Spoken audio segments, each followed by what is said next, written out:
I'm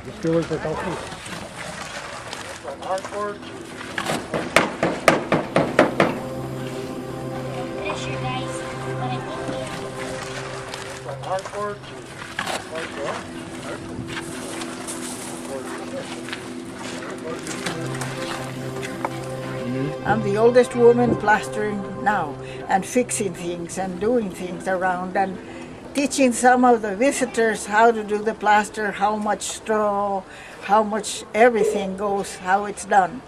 Now, a lot of folks who might see this video from other places might wonder why regularly replaster the church with mud plaster when so many other so-called permanent methods could be used. That's a great question, Rick. As you know, with Taos Pueblo, I believe Taos Pueblo gets remudded every year as well. But the church is a living structure. It soaks in all of this moisture in the winter time, and in the summertime it takes in a lot of rains, and so we have to replaster with mud. But to go back even further, many years ago, the church was plastered with modern day stucco and cement, and it didn't work. The buttresses and the walls were collecting a lot of moisture inside. So what was decided back then, and I think this was like in the early 70s, late 60s, early 70s, is that the church, we had to go back to the traditional method of keeping the walls preserved so that the moisture wouldn't get to the adobe. So after many months of making adobes to rebuild the buttresses and getting the church to where we wanted it to be as far as the structure is concerned, we ended up plastering, which is how it used to be back in the old days.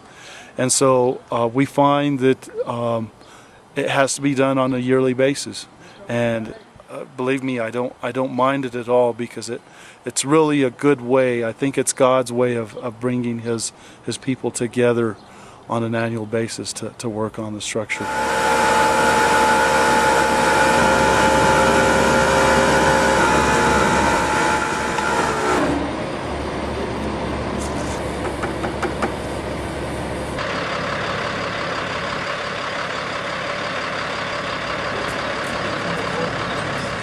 I've been doing this since I was 5 years old with my grandfather and grandmother. When I first began doing it with my grandparents, Julian Ibarra and Trinidad, it was more of a religious thing with us. Like Grandma was a Catholic, and she was also half Taos Indian and half Apache. So she did it in a spiritual way and in God's way, and so did Grandfather. So I grew up thinking that what I did for the church was in honor of God. And that's what I thought all life, honoring God with my work. I definitely look at it not as a religious obligation, it's part of our faith. It goes with our faith in keeping our house of worship intact and making sure that we do have a house of worship to go to.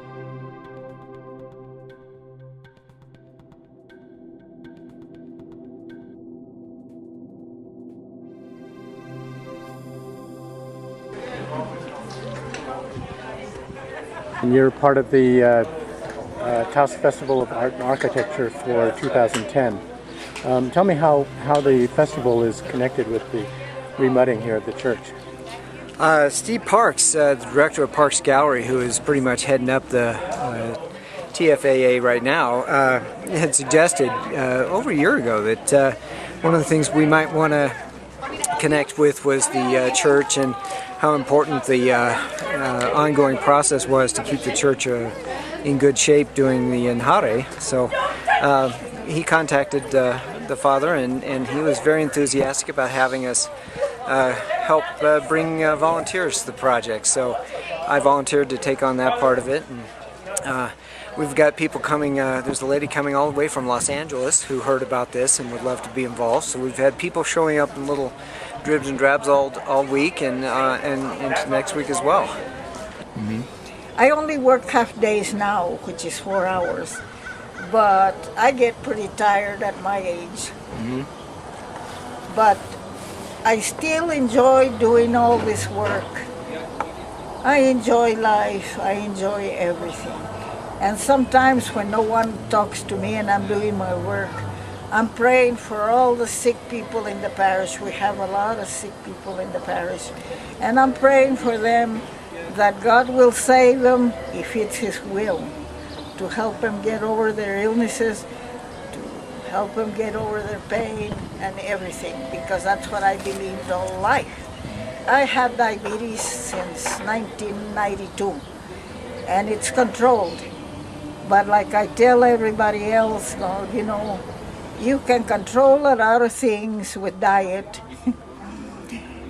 But first of all, with the help of God, as I get older,